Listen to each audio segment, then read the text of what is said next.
Alors donc, nous allons donc entamer la dernière partie du chapitre sur la croissance bactérienne. C'est donc la sixième partie et elle va concerner donc l'effet des facteurs de l'environnement sur euh, la croissance microbienne, bactérienne. Alors, il y a plusieurs facteurs de l'environnement. Il y a plusieurs facteurs qui peuvent à- affecter la croissance. Ce que nous allons voir aujourd'hui, c'est essentiellement la température,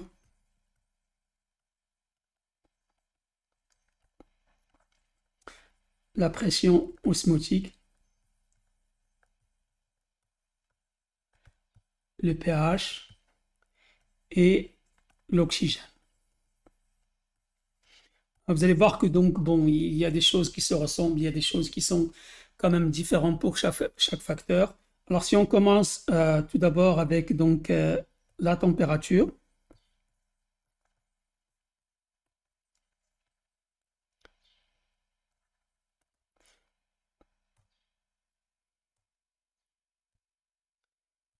L'effet de la température. Alors, et on va regarder donc pour chacun de ces facteurs-là, euh, l'effet sur un seul micro-organisme, et puis après on verra quelles sont les différences entre les différents micro-organismes. Euh, donc si on regarde la température, en fait, pour n'importe quel micro-organisme,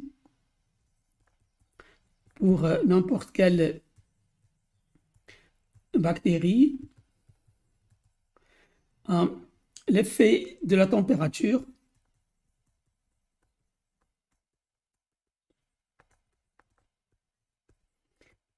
va montrer une forme qui est assez typique, montre une forme typique avec des températures qui inhibent ou arrêtent la multiplication.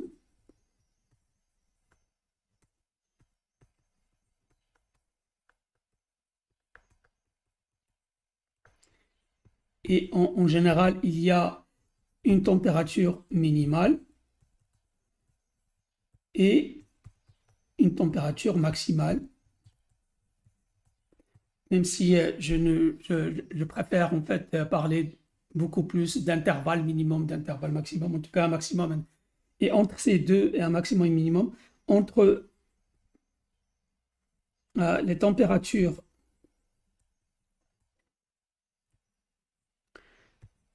minimales et maximales de croissance, on a un intervalle de température pour la croissance optimale, où la croissance va se faire donc de façon optimale. Bon, si on schématise ça,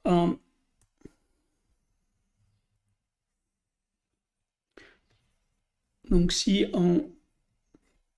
on met soit le nombre de cellules, soit la masse des cellules, peu importe, donc un paramètre qui va permettre de décrire la croissance. Et puis ici on met donc les températures en degrés Celsius, ici en grammes par litre ou en grammes. Alors on s'aperçoit que l'effet de la température, il donne la forme suivante. Donc, on a à partir d'une certaine température, ça commence à monter et puis après, ça descend. Donc, c'est une forme parabolique. Faites attention, ce n'est pas une parabole qui est symétrique, c'est une parabole qui est asymétrique. Et en fait, donc, quand on regarde ici au centre, on a ici les températures optimales. Et puis, de part et d'autre, donc ici, on a la température maximale. Et ici, on a la température minimum. Et donc, la croissance, elle se fait entre la température maximale et la température minimum, avec donc entre ces deux-là donc un intervalle de température optimum, donc au niveau duquel on a une croissance qui est maximale. Faire attention que donc en fait la température optimum et la température maximum, donc la distance, si vous voulez, entre température optimum et température maximale est beaucoup plus petite par rapport donc à la température minimale et température maximale. Vous savez qu'en plus, donc la température minimum, c'est donc un premier effet, c'est déjà ralentir la multiplication avant avant de l'arrêter complètement. Et en fait, bon, donc les faibles températures, donc même s'ils arrêtent la multiplication, ça ne veut pas dire qu'ils tuent les micro-organismes. Par contre, les températures donc très chaudes peuvent, c'est pas simplement qu'ils arrêtent la multiplication, mais ils peuvent carrément tuer les micro-organismes. Donc ici, on a plutôt une conservation, donc, et par là, donc on a au contraire donc, de la mortalité due à la chaleur. Ça dépend donc des micro-organismes, mais c'est un petit peu donc et donc la raison pour donc cette forme donc de croissance, c'est parce que donc chaque micro-organisme possède donc des structures en particulier, c'est si vous voulez les deux éléments les plus sensibles au niveau donc d'une cellule bactérienne, c'est surtout les membranes et les enzymes. Parce que les enzymes sont très importantes pour toutes les réactions et les membranes sont très importantes pour tous les échanges. Et en fait, c'est un peu la composition de ces membranes et donc des protéines, des enzymes en particulier, donc qui vont faire que donc un micro-organisme va pouvoir donc se développer à une température donnée et avoir un optimum à une certaine température donnée. Donc, si on compare,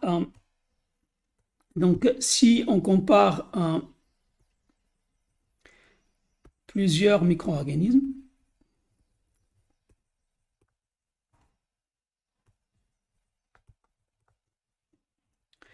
on s'aperçoit que, en fait, si on fait un schéma,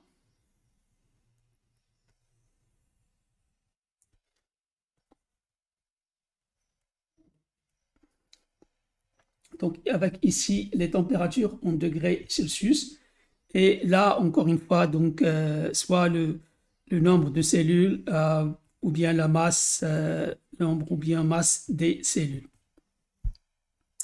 Alors, en fait, il y a certaines bactéries qui peuvent, donc à partir de 0 degré Celsius, on commence à avoir des bactéries qui peuvent se développer. Et en fait, il y a certaines bactéries qui, par exemple, ont un maximum qui est autour de 10 à 4 degrés.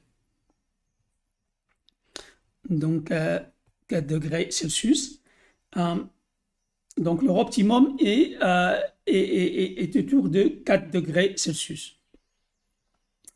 Ensuite,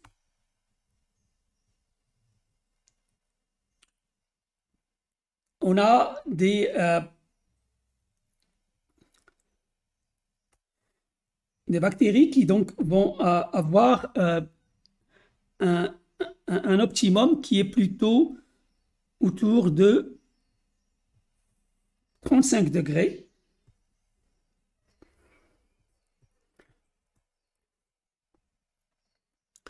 Et puis, on a un autre groupe qui, lui, par contre, va avoir un optimum autour de 60 degrés Celsius. Et puis,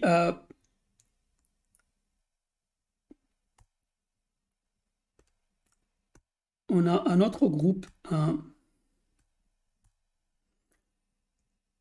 qui, lui, va avoir plutôt donc, un optimum autour de 88 degrés Celsius.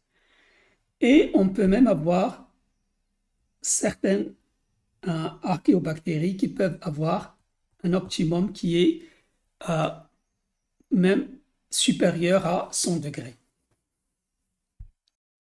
Alors pour donc simplifier, on va appeler ces différents groupes. Donc ça c'est donc le groupe 1. En vert, le groupe 2. En jaune, le groupe 3. En orange, le groupe 4. Et en rouge, le groupe 5. Alors, il y a un groupe supplémentaire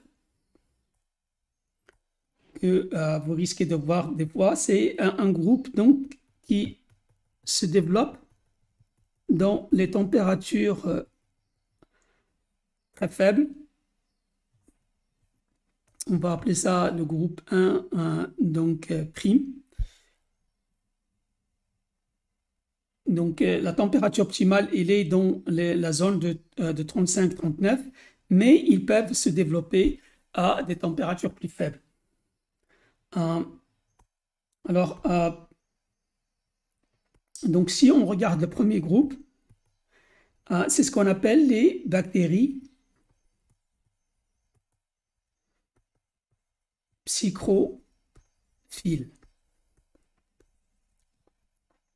Ce sont donc des bactéries qui ont un optimum de température qui est autour de 4 degrés Celsius. Donc, on parle réellement des températures de réfrigération. Et donc, ces bactéries, donc, on peut donner comme exemple Yersinia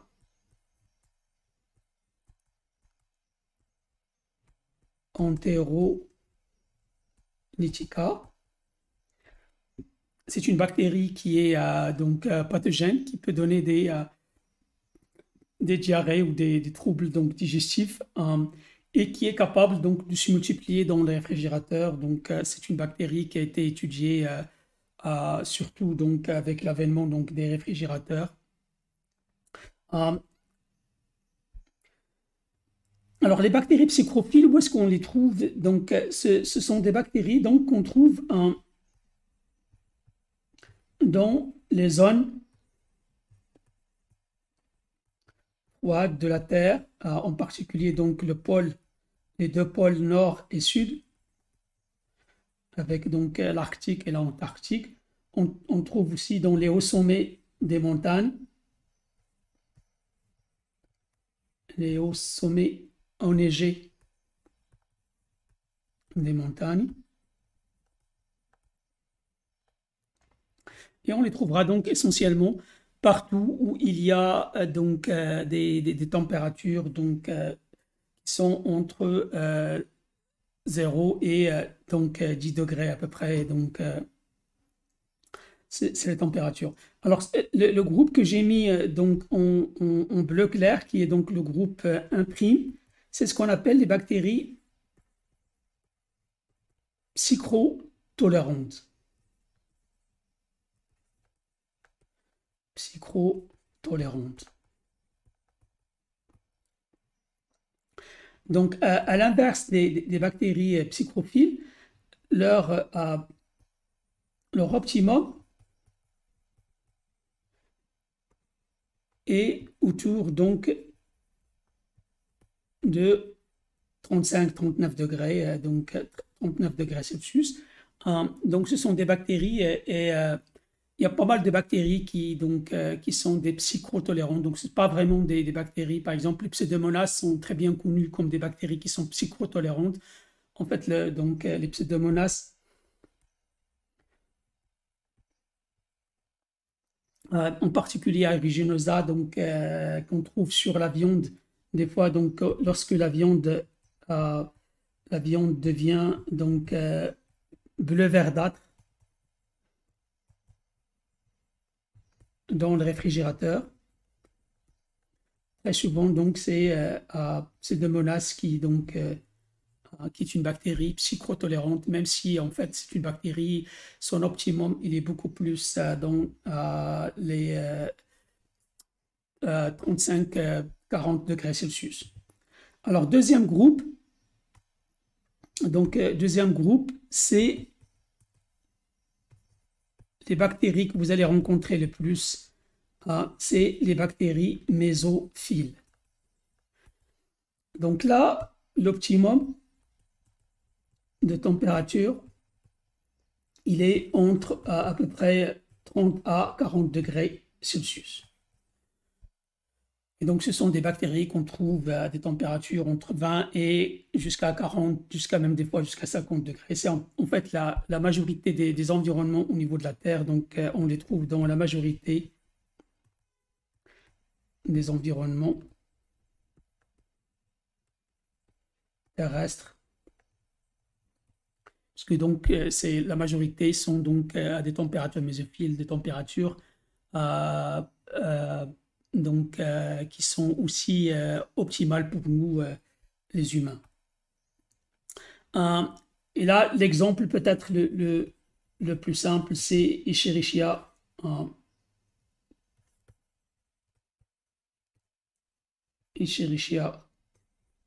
coli. Escherichia coli.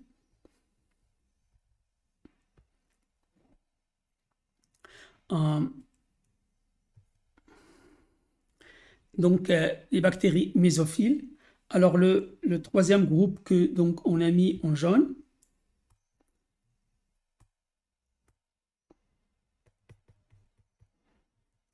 ce sont les bactéries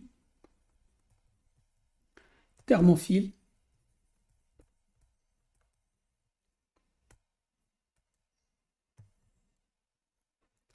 Alors, les bactéries thermophiles, l'optimum,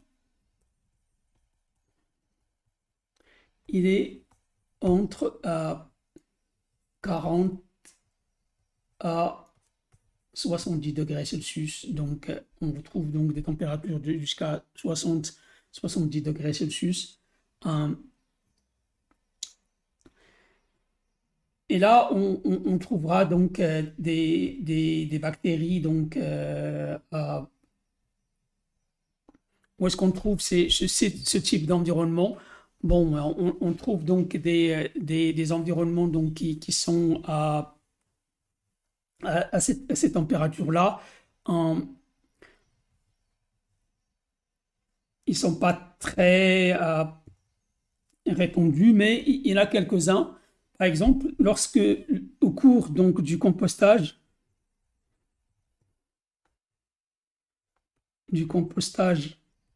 de la matière organique. Alors, le compostage de la matière organique, si vous laissez la matière organique, vous mettez un peu d'eau avec, ce qui va se passer, c'est que normalement, il y a un phénomène naturel qui a lieu. Et ce phénomène naturel va faire que il y a des micro-organismes qui vont se développer sur cette matière organique et ils vont décomposer cette matière organique. C'est ce qu'on appelle le compostage. Et cette dégradation, en fait, la dégradation de la matière organique s'accompagne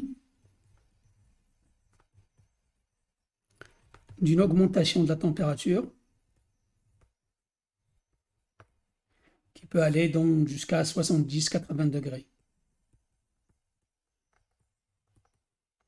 Et dans le compost, on trouve des micro-organismes thermophiles. Alors, il y a plusieurs exemples. Peut-être l'exemple le plus simple, c'est le genre Bacillus. donc, que nous allons voir en TP. Vous allez voir et vous allez voir que donc en fait ce sont des bactéries qui ont des spores qui leur permettent de résister à la température.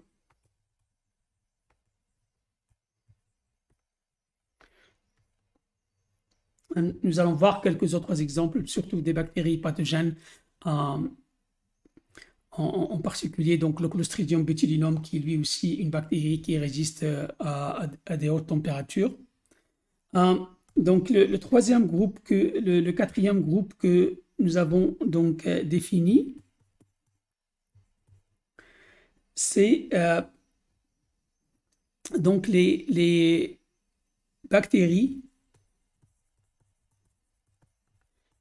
hyperthermophiles. Alors, les hyperthermophiles, donc, la température optimum est donc autour de 88 degrés, 90 degrés, 88 degrés Celsius. Alors, il faut savoir que, en fait, les bactéries sont incapables de croître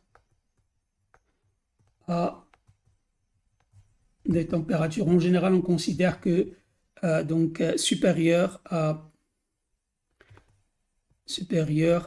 95 degrés Celsius. Donc, c'est vraiment la limite pour les bactéries. Et donc, 95 degrés, bon, où est-ce qu'on peut trouver ce genre donc ce genre de bactéries? Alors, ce genre de bactéries, on les trouve essentiellement dans les eaux volcaniques, comme ceux qu'on a par exemple au Maroc, donc à côté de la ville de Meknès, donc les eaux donc, de Moulay Akoub par exemple. Ce sont des eaux qui donc c'est en fait des volcans. Donc c'est vraiment de l'eau qui est passée donc au niveau donc du centre de la Terre, ce qui fait qu'elle chauffait et elle remonte en haut, et donc elle peut avoir des températures donc jusqu'à 100 degrés Celsius. Bon, donc là, si vous regardez par exemple au niveau donc de l'endroit donc des surfaces à côté des sources volcaniques. Donc là, bien sûr, dès que l'eau va être en contact avec l'atmosphère, elle va refroidir, et donc, mais elle ne refroidit pas donc, très rapidement. Donc vous allez avoir au moins autour de cette source, donc de la zone où l'eau vient en surface, vous allez avoir, donc, si vous regardez, vous allez avoir des micro-organismes, vous avez des températures qui sont très, très importantes, et vous avez des bactéries qui peuvent se développer à ces températures. Bon, c'est un exemple peut-être, c'est Thermococcus. Thermococcus cellaire. Il y en a d'autres. Donc, c'est vraiment au niveau de ces zones-là où on trouve donc ce type de bactéries. Des fois, vous avez même ce qu'on appelle des geysers, c'est-à-dire qu'en fait, l'eau volcanique va sortir avec de la pression, et ça envoie donc de l'eau comme une sorte de jet d'eau donc à la surface avant que l'eau se refroidisse. Et vous avez, dans ces zones-là, vous avez des bactéries qui sont hyperthermophiles. Alors, le dernier groupe, ce n'est pas vraiment des bactéries, ce sont des archées. C'est des archéobactéries et qui sont hyperthermophiles. Alors, les archées, en fait,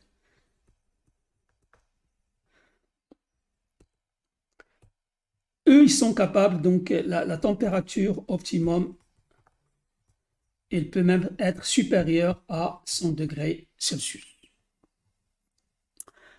Donc, il peut être supérieur à 100 degrés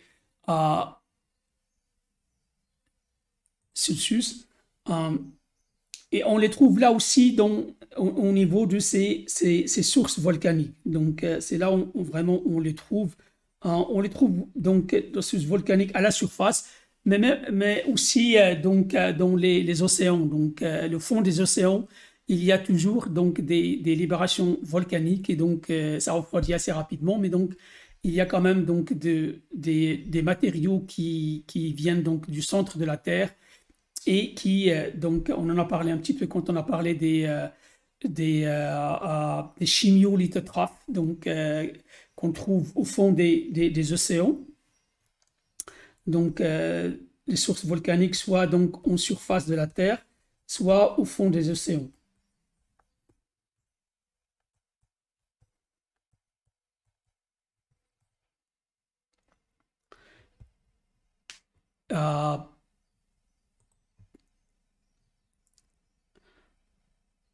Bon, un exemple, c'est Pyrobolus. Pyrobolus, donc, qui est une archéée donc, qu'on trouve donc à ces températures hyperthermophiles. Alors, comme je l'ai dit, donc, quand j'ai commencé à parler de l'effet donc, de la température, donc, les adaptations donc, à la température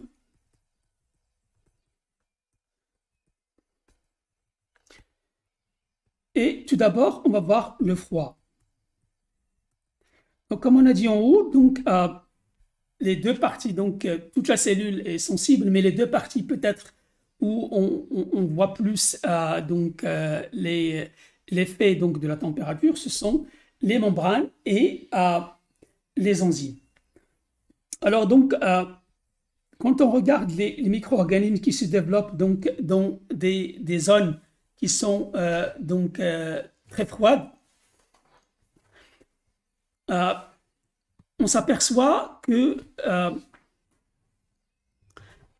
donc on s'aperçoit que les enzymes qui forment donc ces enzymes sont donc adaptées et ce sont des enzymes qui ont donc dans leur composition donc il y a à la fois donc une spécificité au niveau donc des acides aminés, la séquence d'acides aminés.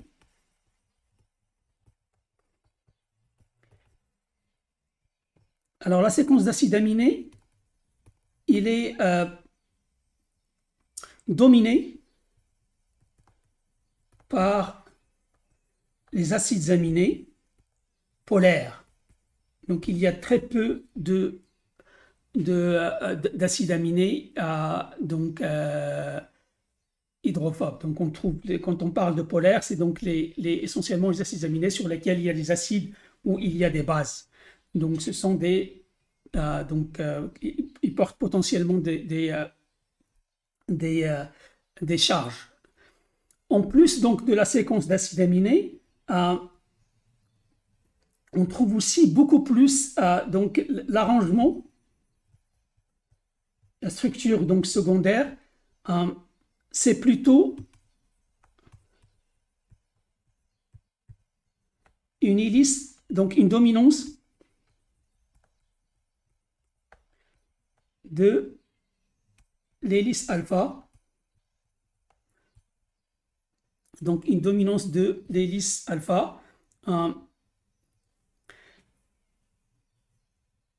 plutôt que donc les feuillets, donc les feuillets bêta plutôt que les feuillets bêta, donc qui sont beaucoup plus rigides, alors que alpha, c'est beaucoup plus, donc les chaînes alpha, l'hélice alpha est une structure qui est beaucoup moins rigide. donc l'hélice alpha moins rigide. Donc, elle donne plus d'élasticité à ces enzymes pour pouvoir, donc vous savez que la catalyse, la structure, les sites catalytiques, la stéréostructure des sites catalytiques est très importante. Et donc, pour que il y a des mouvements, donc c'est important d'avoir des structures qui restent élastiques, donc à des faibles températures. Et l'hélice alpha, il est comme ça. Alors en plus, pour les membranes, alors, les membranes, donc on a la double couche de membrane.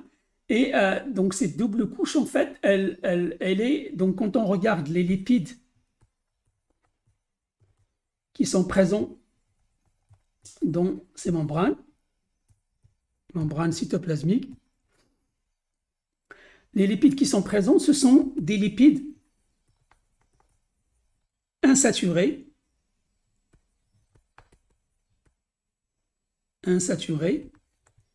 et de courte chaîne.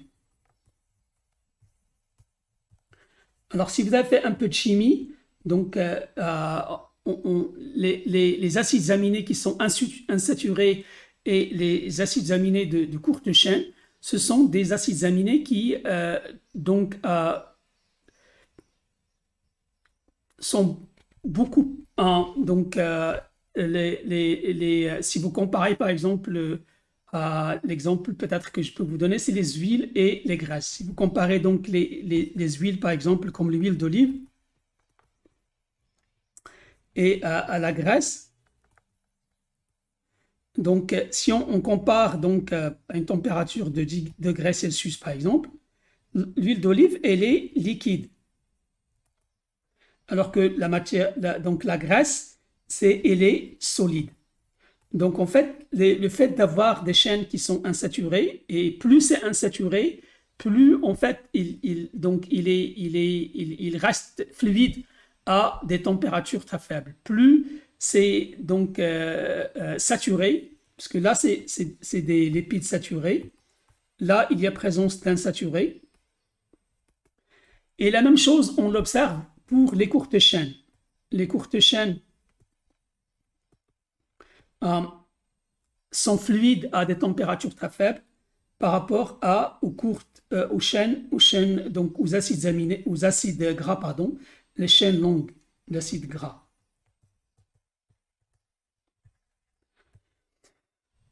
Donc, pour les bactéries qui résistent au froid, ils ont plutôt donc des acides aminés insaturés avec des courtes chaînes.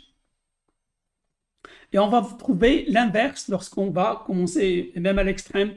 Il y a d'autres structures qui prennent le relais. Donc, quand on parle donc les adaptations à la chaleur, donc aux températures chaudes,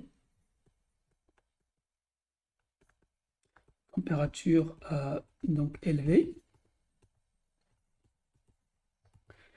Là, par contre, on trouve que les membranes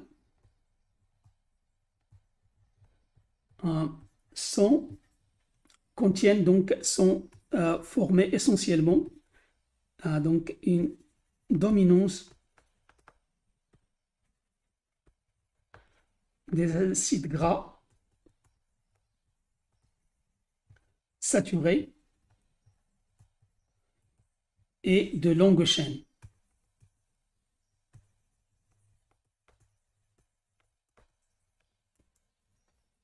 Parce que même si, par exemple, les acides gras sont donc de courte chaîne, même s'ils sont saturés, et par exemple, en fait, un exemple que vous connaissez peut-être un peu mieux, c'est par exemple l'huile de coco. L'huile de coco, en fait, c'est une huile qui est donc liquide à la température ambiante, et cette huile, elle contient donc essentiellement des acides gras saturés, mais de courte chaîne. Donc, ce qui fait que courte chaîne insaturée, ça fait beaucoup plus donc des beaucoup plus une huile, c'est-à-dire un produit qui est liquide à une température donc faible, et par contre donc saturé et longue chaîne, ça fait donc ça fait penser donc à la graisse ou à des produits qui sont donc qui peuvent résister donc à la chaleur, qui sont solides à la chaleur. Et donc c'est pour ça que chez les bactéries donc euh, qui pour s'adapter donc aux hautes températures, on commence à avoir donc donc une dominance des acides gras saturés et de longue chaîne. Et à l'extrême en fait, chez les archéés, on a une membrane cytoplasmique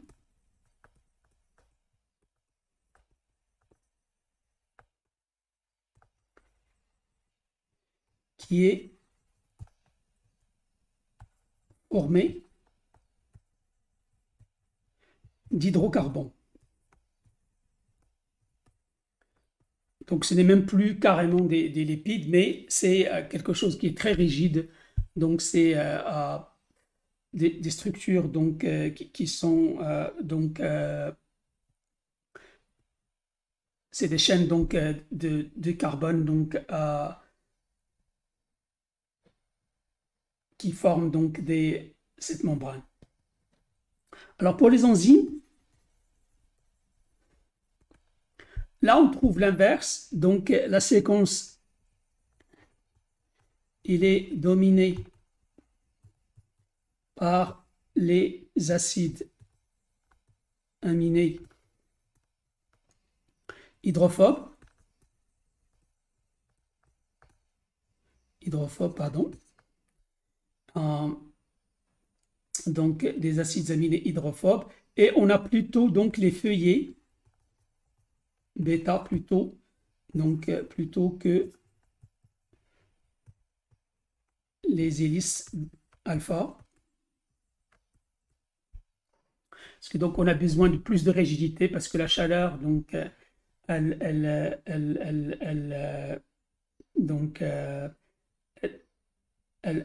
donc elle donne plus de plasticité en elle-même, donc on a besoin de quelque chose qui peut résister à cette chaleur.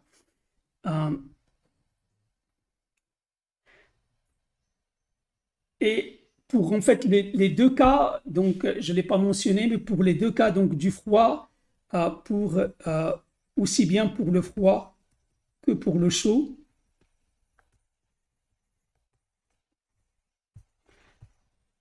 les cellules bactériennes utilisent des produits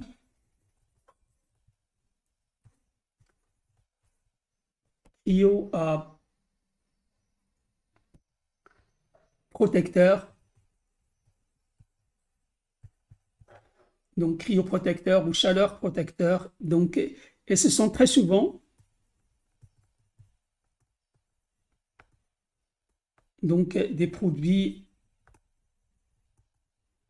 des composés, donc des produits contenant dans leur structure du glycérol, qui est un produit qui est très bien connu donc, pour ses propriétés de protection donc, contre la chaleur. Ça limite aussi bien donc, l'effet donc, des faibles températures que l'effet des hautes températures. Voilà donc pour la température. Alors pour donc le pH,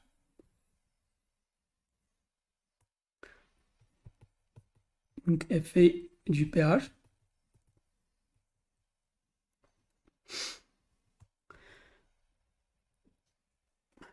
Alors donc le pH là aussi c'est très important pour donc le fonctionnement donc des enzymes et des membranes, en fait toutes les structures cellulaires, donc le fonctionnement cellulaire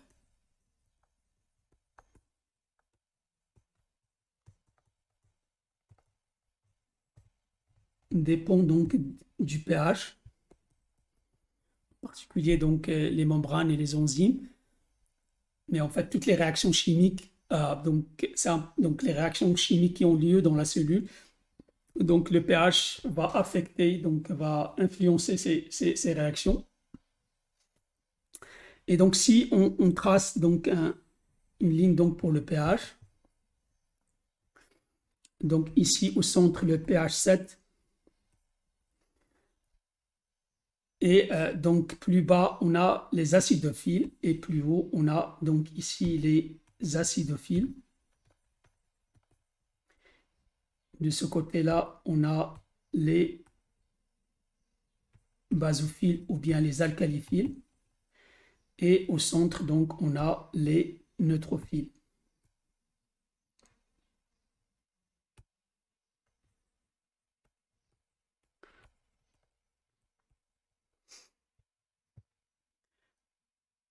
Comme pour donc, la température, on a toujours des pH limites et donc,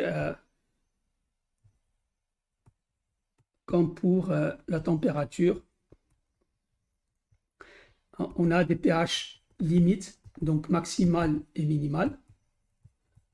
Maximum et minimum.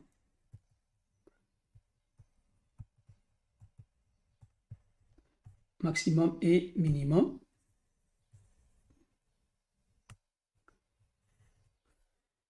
Et entre ces deux pH, on a le pH optimum. Et en fonction des valeurs donc, des pH limites et des pH donc, max et minimum, on a le pH optimum. Et donc, on distingue en fait les acidophiles. Donc là, le pH optimum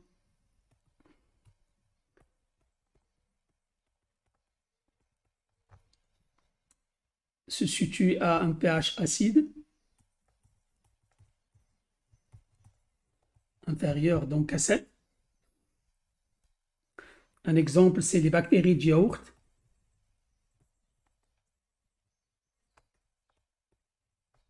Donc, Lactobacillus bulgaricus ou bien Streptococcus thermophilus. Lactobacillus bulgaricus et Streptococcus thermophilus.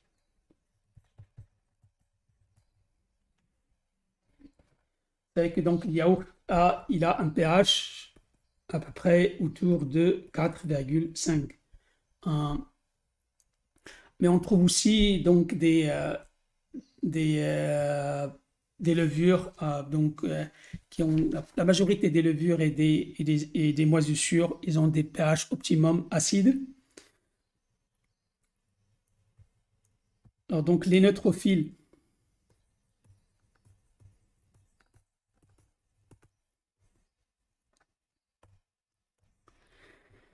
en neutrophile, donc, c'est la majorité des bactéries que vous connaissez. Donc, la majorité des bactéries sont les bactéries que vous connaissez, par exemple, Escherichia coli, entre autres.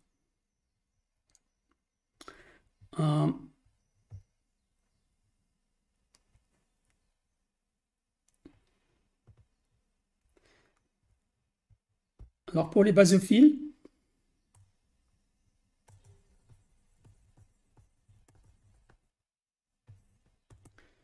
donc là,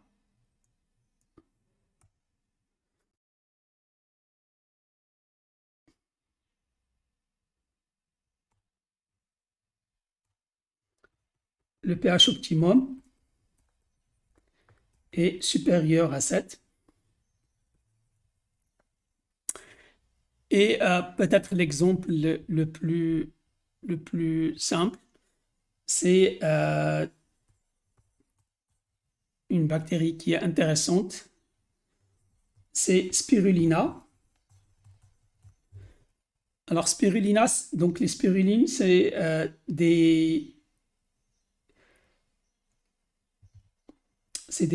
donc ce qu'on appelle des algues bleues, qui viennent donc les algues bleues, ça fait partie des algues bleues, même si le mot algue, en fait, bleu, sont vraiment des bactéries, ce qu'on appelle les cyanophycées ou les cyanobactéries. Cyano, en fait, ça veut dire carrément bleu, c'est ça que ça veut dire. Et les spirulines, en fait, sont, je ne sais pas si vous le savez ou pas, on les trouve dans les lacs, surtout par exemple le lac du Tchad, qui est un lac qui est basophile. Mais sinon, on peut développer donc les spirulines en mettant un pH basique. Donc, on peut avoir les spirulines. Les spirulines sont utilisées comme un additif alimentaire.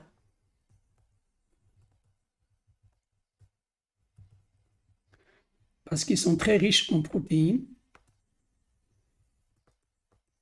Ils peuvent contenir jusqu'à 60-65% de protéines, mais aussi ils apportent beaucoup de minéraux, donc en particulier le fer, le sélénium, etc. Donc, ils sont une très bonne source pour il y a pas mal de gens donc qui prennent la spiruline, des jus de spiruline, parce que ça apporte donc un certain nombre d'éléments.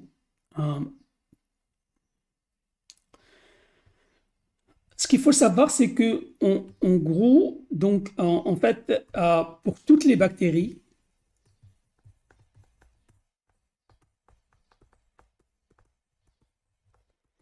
le pH du cytoplasme est proche de 7. Ce qui veut dire qu'en fait, bon, les bactéries peuvent tolérer en fait donc les conditions acides ou basiques. Mais donc à l'intérieur de leur cytoplasme, le pH reste toujours autour de 7. Que ce soit aussi bien pour les neutrophiles, les basophiles que les acidophiles. En gros, donc le pH du cytoplasme, il est autour de 7. Donc, ce qui fait la différence, c'est donc la capacité de certaines bactéries donc, de pouvoir produire donc des composés acides ou des composés basiques qu'ils rejettent à l'extérieur, mais toujours le cytoplasme reste à un pH qui est autour de 7. Et en fait, pour la majorité des bactéries,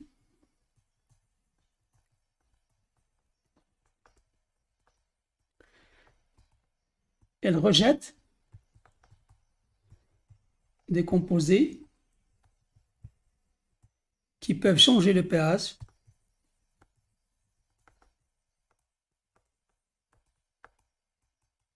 En particulier, je pense le plus simple, c'est donc en fait, si vous regardez par exemple la dégradation donc du glucose, et elle va vous donner donc des produits qui sont acides, par exemple. Par exemple, le pyruvate, l'acétate, le lactate. En fait, tous ces produits-là, ce sont des produits donc et vous avez des bactéries aussi qui peuvent libérer des produits qui sont azotés, en particulier qui contiennent des amines et qui peuvent, elles, changer le pH. Donc on peut soit acidifier, soit alcaliniser.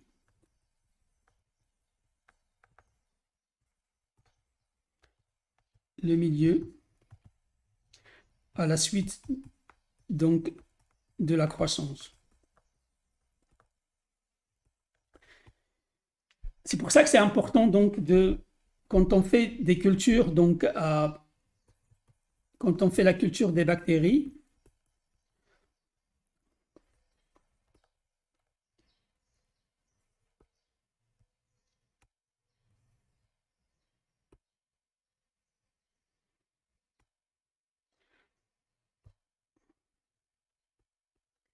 quand on cultive les bactéries,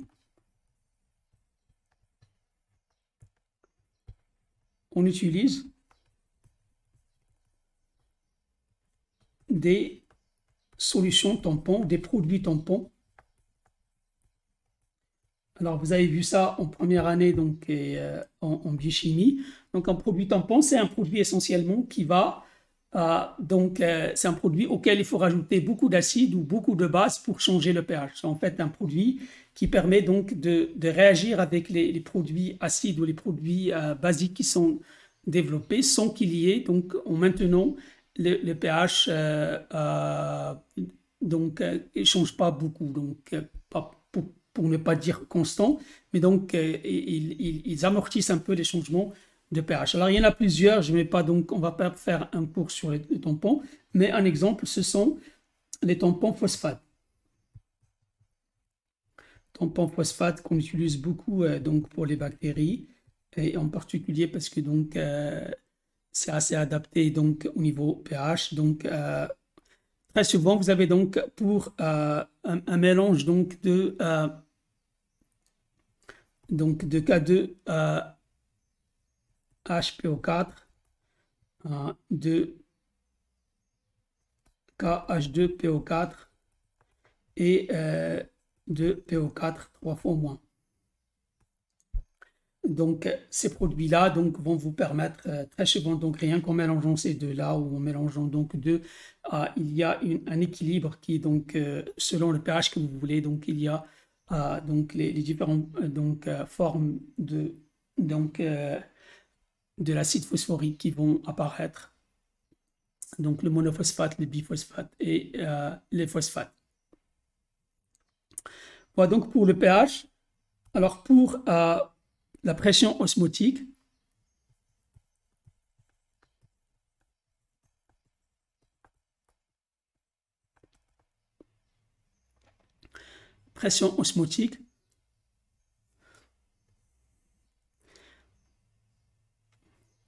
Alors, la pression osmotique, en fait, je pense que vous vous rappelez donc de l'exemple qu'on vous a donné donc certainement donc au cours de votre des études au lycée ou bien en première année.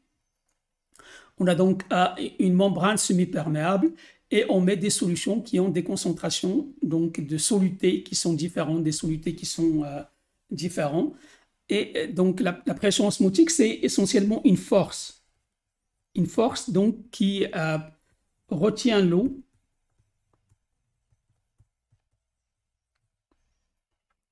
et donc la pression osmotique, il influence la croissance parce que elle change la disponibilité de l'eau. La disponibilité de l'eau. Donc, si vous avez soif et que je vous donne de l'eau qui est salée, en fait, elle va pas, vous allez encore avoir soif. Si vous buvez cette eau, ça ne va pas donc satisfaire votre soif parce que tout simplement, même si nous, on est un peu compliqué, donc on est assez complexe, donc il y a une partie donc, qui va rejeter un peu séparer le sel, mais n'empêche que, donc en fait, donc l'eau qui est salée, c'est une eau qui est moins disponible. Donc si on compare une eau pure et une eau salée, donc on donne l'exemple du sel parce que c'est plus simple, mais en fait, ça marche pratiquement pour tous les solutés. Donc si on regarde la disponibilité, elle va diminuer. La disponibilité de l'eau va diminuer quand on passe donc d'une eau pure à une eau salée. Et donc là, en fait, on a une pression osmotique ici qui est faible. Et là, on a des pressions osmotiques qui sont de plus en plus fortes.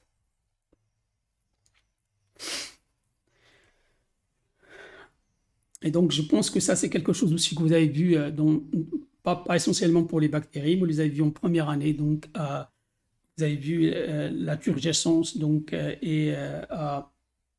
donc en présence de sel, qu'est-ce qui se passe donc au niveau de la cellule, comment est-ce que l'eau peut partir de la cellule. Alors, donc, pour la majorité des bactéries,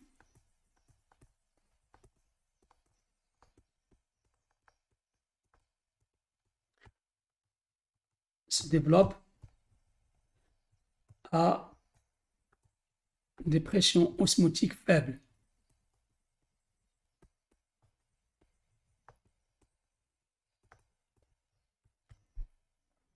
Alors, on parle donc, c'est des termes que vous allez m'entendre donc utiliser, mais donc ils sont très utilisés. Donc, on parle de pression osmotique, de concentration de sel,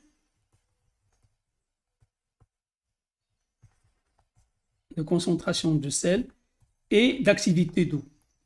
Donc, vous avez fait l'activité de l'eau donc en première année.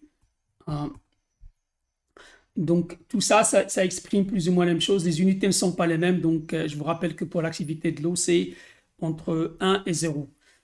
Donc, la pression osmotique, c'est une pression, donc c'est une force, donc elle est exprimée en termes de force. Et les sels, donc, on a donc des concentrations de sel qui, donc,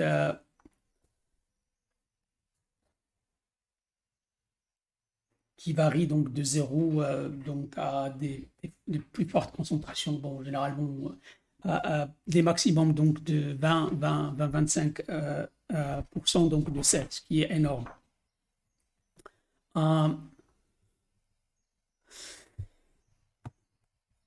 Donc, même si donc c'est valable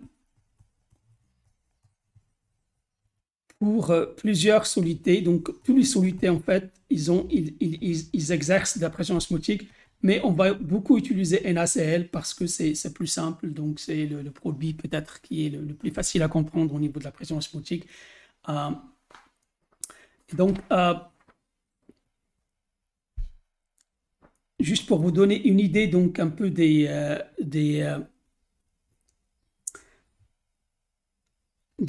pressions, donc de l'activité de l'eau et des concentrations de sel, donc de l'eau pure.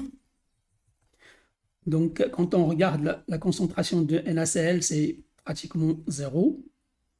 Et donc, l'activité de l'eau, elle est 1.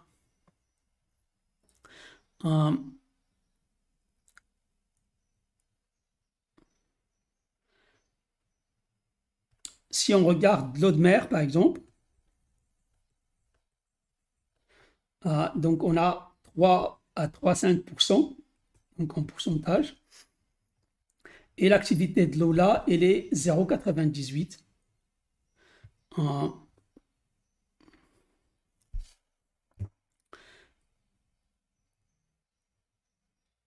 Quand on regarde par exemple les fruits secs, là on a quelque chose donc autour de 15% et on a donc 0, à peu près 0,80 pour l'activité de l'eau.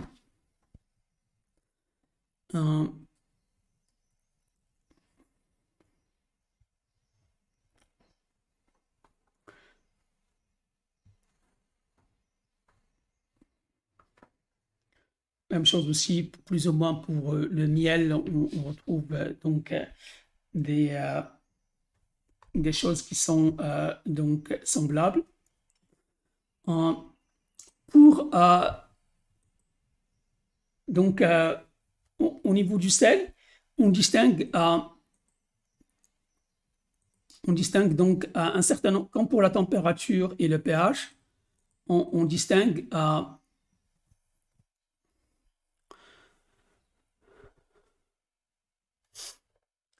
certain nombre de groupes.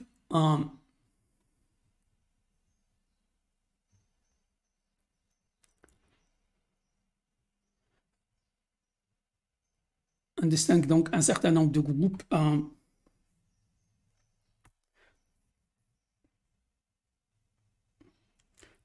distingue en gros donc 4 groupes.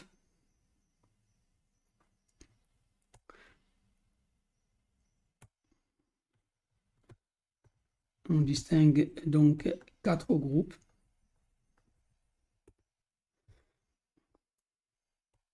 Alors d'abord, les non-halophiles. et c'est en fait la majorité des micro-organismes. S'il faut donner un exemple, on donnera Escherichia coli.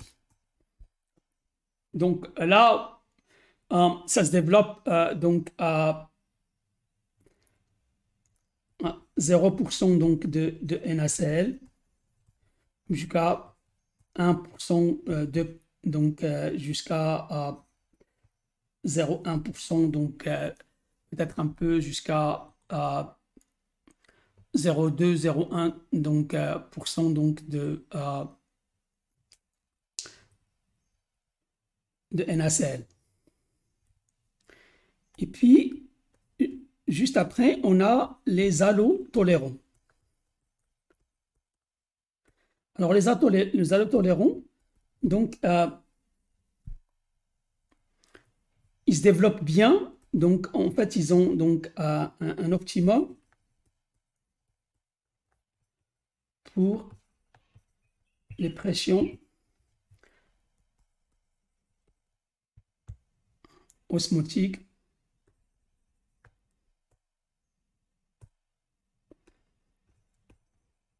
faibles, mais peuvent se multiplier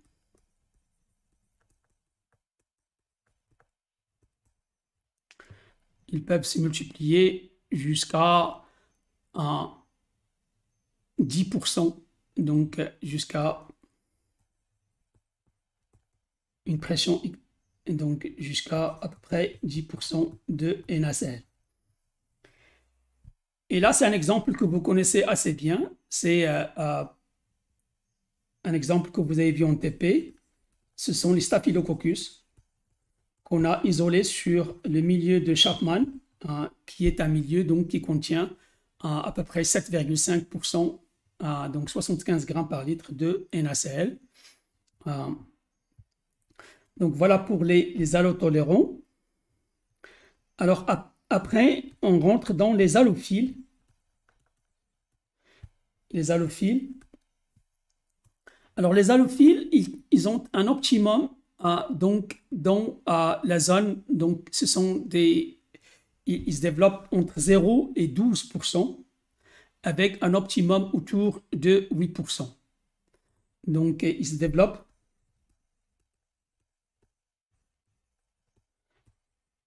entre 0 à 12% de NaCl avec un optimum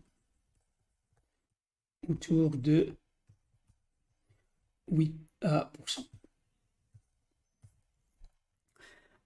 Et donc, ça, c'est des bactéries qu'on trouve donc dans des environnements qui contiennent donc des fortes concentrations de sel. Exemple, Ali Vibrio. Les vibrios. En fait, les vibrios sont assez connus pour donc leur tolérance au sel. Alors, où est-ce qu'on trouve donc ces micro-organismes dans la nature? En fait, il y a des lacs, il y a des rivières, et même il y a des mers comme la mer Morte, donc au Moyen-Orient, donc la mer Morte, qui contient donc donc ces environnements contiennent de fortes concentrations de sel, de soluté en général, mais de sel en particulier. Et dans ces environnements, on trouve vraiment ces halophiles et on trouve même le dernier groupe qui sont donc les halophiles extrêmes. Les halophiles extrêmes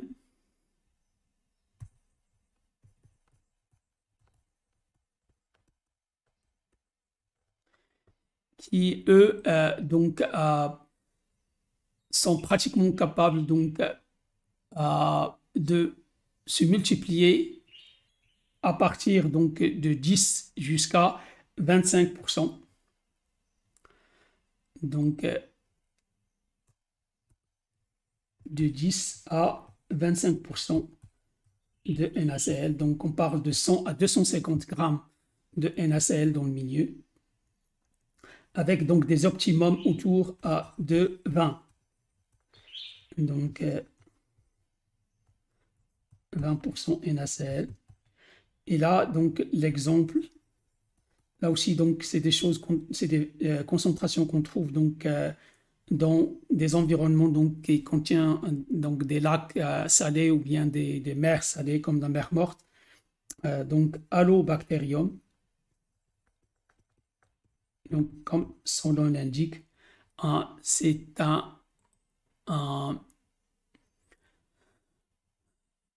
en particulier donc Halobacterium salinarum. Donc, c'est une bactérie qui se développe dans des environnements où la concentration de sel est très importante. Pour vous donner une idée, donc en fait, donc pour la conservation des aliments,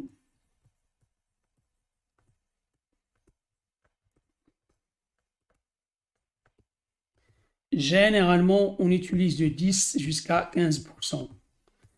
Sinon, c'est trop salé, donc surtout pour les produits qui sont donc consommés comme ça. Donc, ce qui fait que les halophiles extrêmes, par exemple, et même les halophiles, c'est des bactéries qui peuvent se développer. Mais bon, la multiplication peut être très lente. Donc, donc la majorité en fait, des micro-organismes, vous allez pouvoir donc, les éliminer si vous utilisez donc, 10 à 15%. Il n'y a pratiquement que quelques halophiles et quelques halophiles extrêmes qui sont vraiment capables. Et même vraiment, c'est vraiment les halophiles extrêmes. Même les halophiles, par exemple, quand vous passez à 12, donc 12 jusqu'à 15%, vous n'avez pratiquement plus d'halophiles. Et donc, ce qui fait que donc c'est des valeurs de sel qu'on utilise pour la conservation. Alors, comment est-ce que les bactéries donc s'adaptent adaptation aux fortes pression osmotique.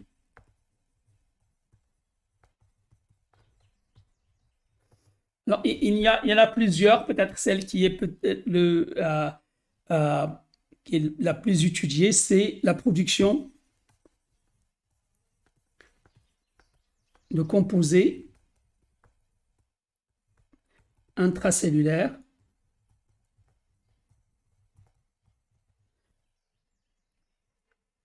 qui sont osmocompatibles, ce qu'on appelle donc des produits osmocompatibles. La plupart sont, c'est soit de la glycine qui est donc un acide aminé, soit des produits donc de glycine, donc d'autres combinaisons de glycine, mais aussi donc en gros donc les sucres aussi, le glycérol aussi, mais c'est vraiment donc la glycine et les dérivés de la glycine donc qui sont peut-être les plus connus pour donc comme produits osmocompatibles. Alors, on arrive donc à la dernière partie donc, de ce chapitre, qui est donc l'effet de l'oxygène.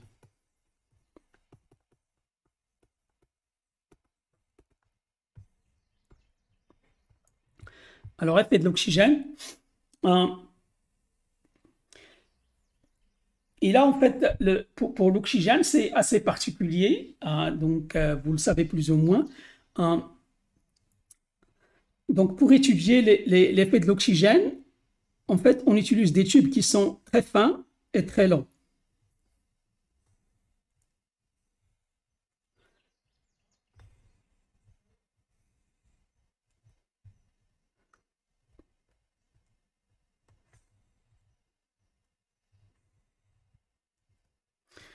Ce qu'on appelle des tubes de Prévost.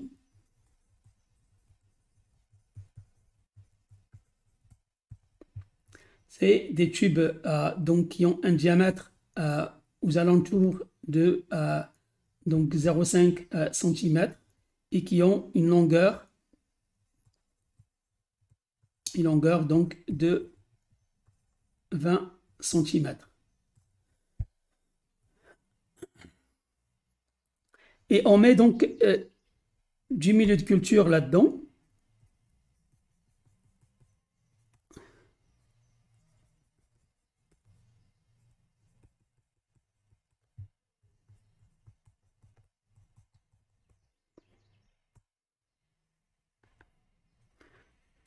Donc, comme pour tous les tubes en microbiologie, c'est des tubes qui sont bouchés. Donc, comme ces tubes-là, donc, si on regarde ces tubes-là, donc, à ce niveau-là, donc, on a en fait de l'oxygène qui est dans l'air.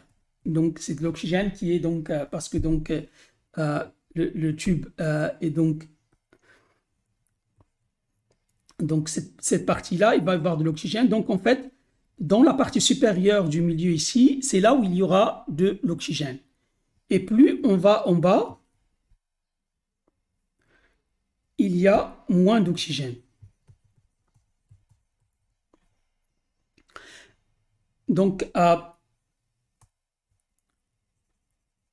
on peut déjà avoir un premier cas où on a de la croissance donc, en haut.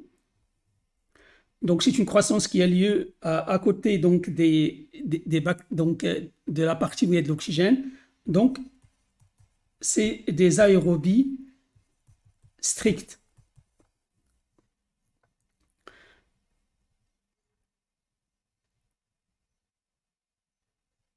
On a par contre d'autres bactéries qui se développent simplement au fond du tube. Et donc, ce sont des aérobies, pardon, anaérobies strictes. Et par contre, on a des bactéries qui donc se multiplient sur toute la hauteur. Et là, on parle anaérobie,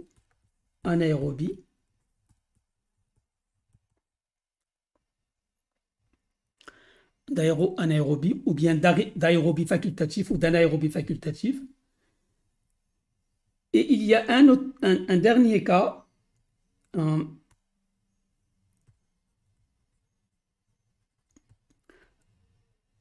ce sont ce qu'on appelle les micro-aérophiles. C'est-à-dire qu'ils ont besoin d'un peu d'oxygène, mais ils ne sont pas capables de se développer donc en présence d'une forte pression, donc une pression partielle donc de l'oxygène, forte concentration d'oxygène.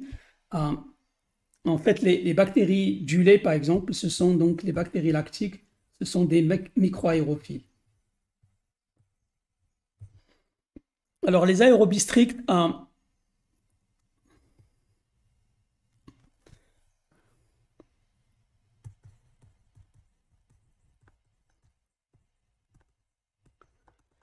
donc l'oxygène est indispensable.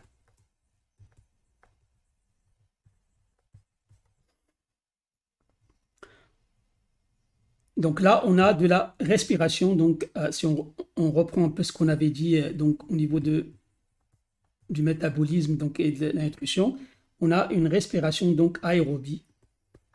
C'est essentiellement donc le seul fonctionnement qui est possible.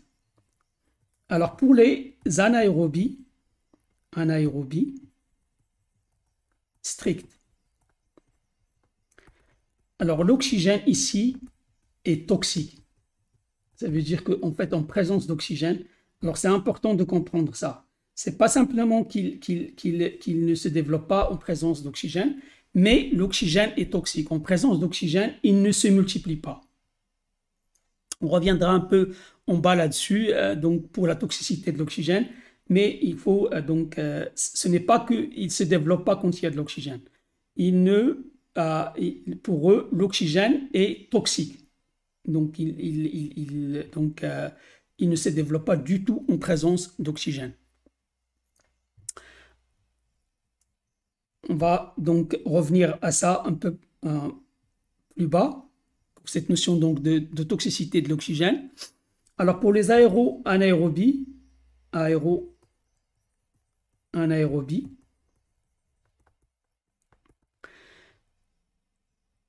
là, donc, on a plusieurs possibilités.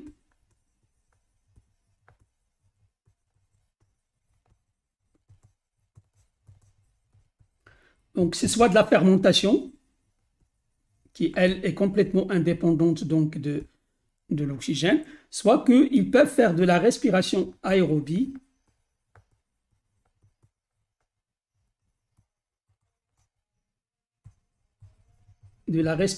anaérobie,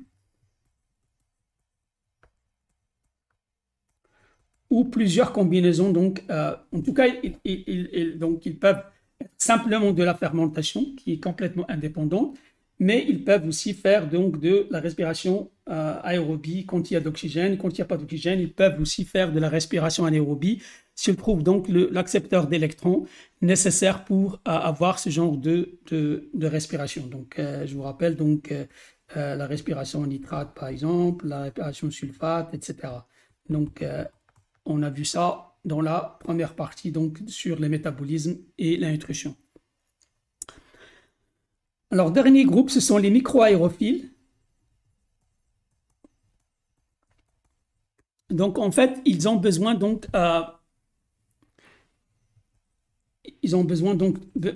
d'oxygène, mais à une concentration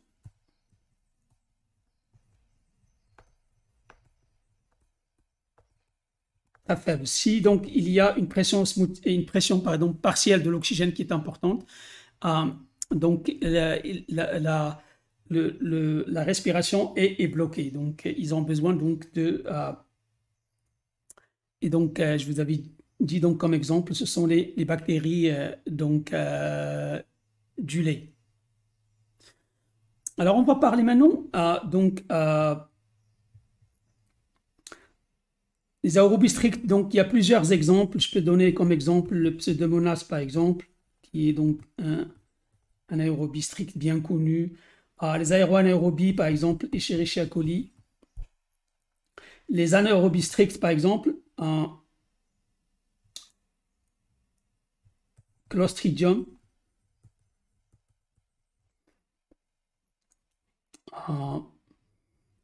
Clostridium, par exemple, plusieurs espèces de Clostridium sont donc anaérobies strictes. Alors, on va s'arrêter un peu sur la toxicité de l'oxygène pour certaines bactéries. Alors, comme on avait dit donc, quand on a parlé donc, du métabolisme, l'oxygène, c'est l'accepteur final des électrons dans la respiration aérobie. C'est-à-dire si on a donc les intermédiaires donc, au niveau donc, de la membrane qui permettent donc de transférer, donc, à savoir donc, les cytochromes qui transfèrent donc sur les électrons sur l'oxygène. Donc, lorsque l'oxygène accepte les électrons, il y a formation de plusieurs composés très réactifs et qui sont toxiques, qui peuvent être donc toxiques pour la cellule.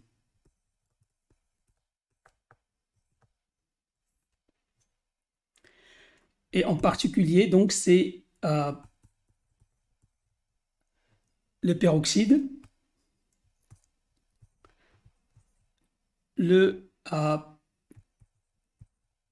l'oxygène, donc O2-, et les radicaux OH.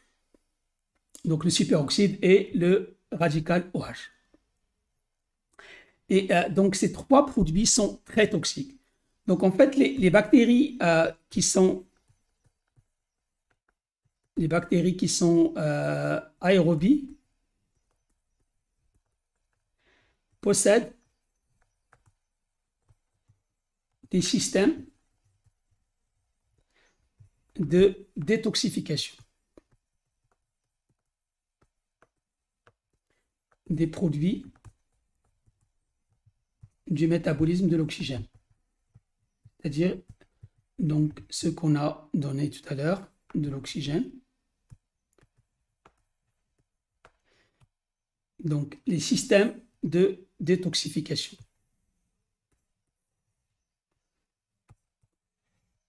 Ils ont donc des systèmes de détoxification qui permettent donc de transformer ces produits-là pour les rendre moins toxiques. Et en fait, ils produisent donc ces bactéries-là. Ces bactéries donc produisent de l'eau à la suite de la transformation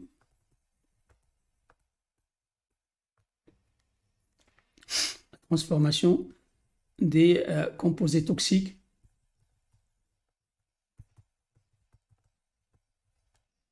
du métabolisme de l'oxygène.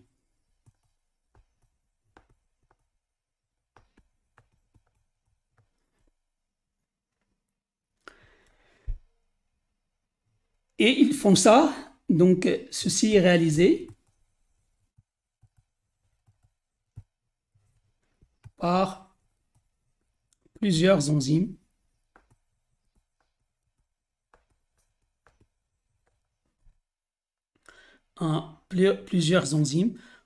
en particulier donc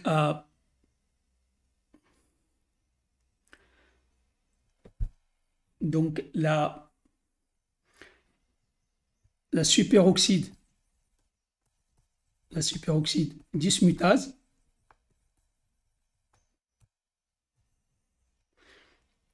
Alors la superoxyde dismutase, qu'est-ce qu'elle fait?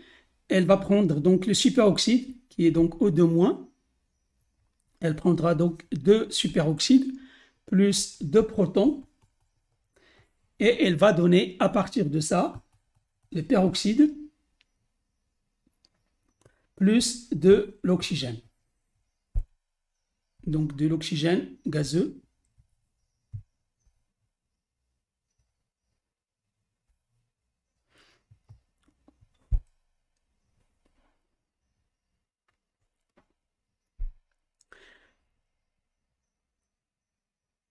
Donc c'est vrai que le superoxyde est très toxique,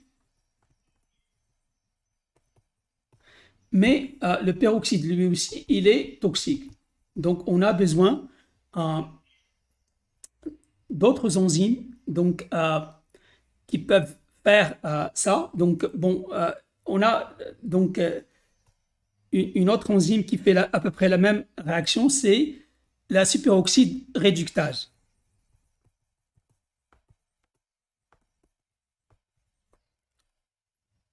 Alors, la superoxyde réductase, elle prend donc le superoxyde plus donc un électron plus 2H+, et elle va donner donc H2O2. Donc les peroxydes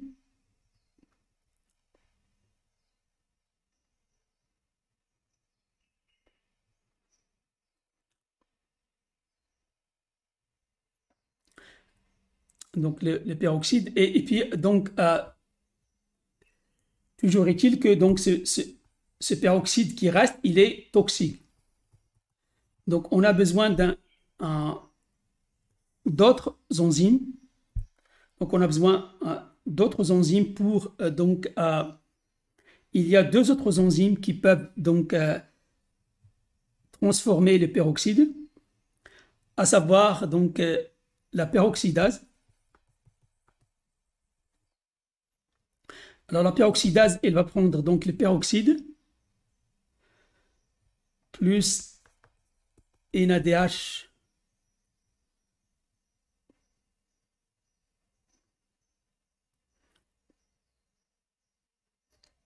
plus H+, et elle va donner donc 2H2O plus NAD+.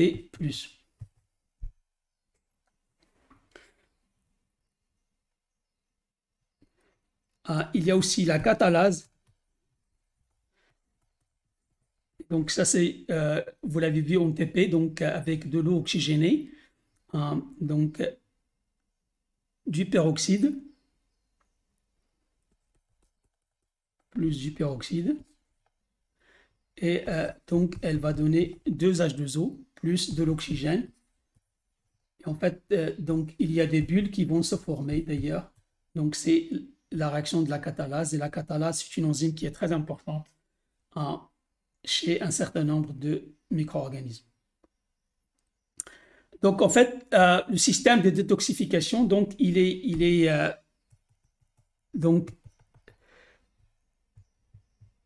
dépend de la présence ou l'absence. Donc, si les bactéries n'ont pas ce système de détoxification, elles ne peuvent pas se développer donc, en présence d'oxygène. Même s'ils ont tout ce qu'il faut pour donc transférer les électrons. Une fois qu'ils ont transféré les électrons, les formes qui sont toxiques vont les tuer simplement parce qu'ils vont rester dans la cellule, vont s'accumuler et donc ils vont tuer le micro-organisme. Et on a besoin donc d'une combinaison donc, entre les enzymes qui transforment les superoxydes et les enzymes qui transforment le peroxyde. Donc, on a besoin donc des deux formes, donc des deux types d'enzymes, donc soit la superoxyde du SMITase, soit la superoxyde réductase, et donc la peroxydase ou la catalase. Donc, une combinaison de deux peut donc nous permettre de détoxifier l'oxygène. Et donc, les bactéries, par exemple, qui sont anaérobies strictes, c'est parce que essentiellement ils n'ont pas ce système qui va permettre donc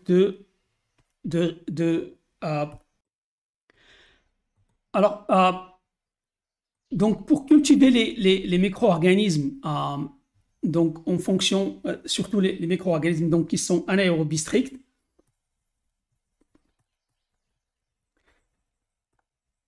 donc les micro-organismes anaérobies stricts,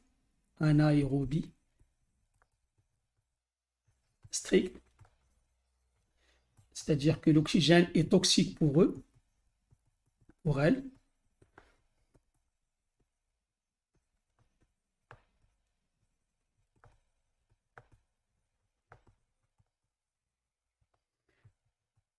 Sont cultivés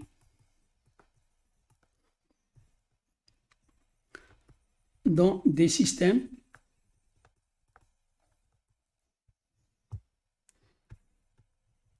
qui permettent de limiter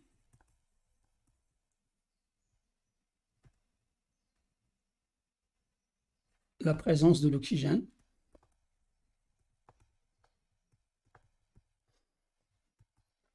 Alors, il y a plusieurs moyens. Donc, le premier moyen, c'est ce qu'on a vu tout à l'heure, c'est-à-dire donc culture dans des tubes, par exemple, des tubes très longs et très fins. Donc, limite la dissolution de l'oxygène. Et on arrive donc à avoir des zones donc, complètement anaérobies au fond des tubes. C'est ce qu'on a vu au début. L'autre possibilité, donc, c'est de rajouter des produits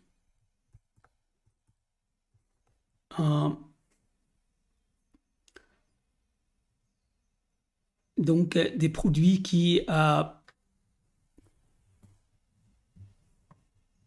réagissent avec l'oxygène.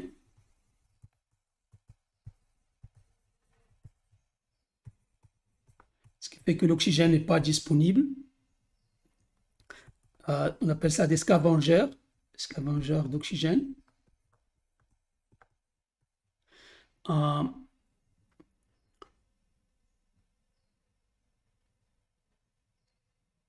y a plusieurs, par exemple, le thioglycolate, peut-être c'est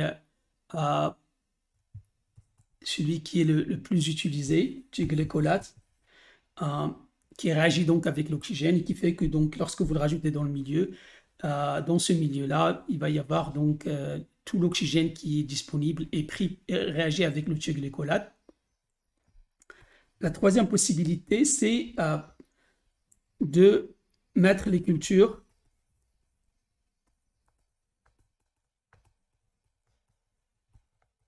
dans des incubateurs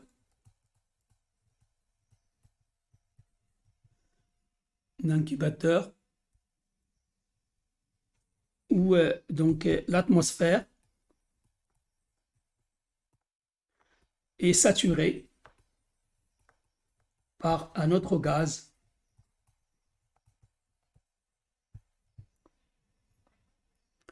un autre gaz, par exemple l'azote. Donc on peut prendre par exemple un incubateur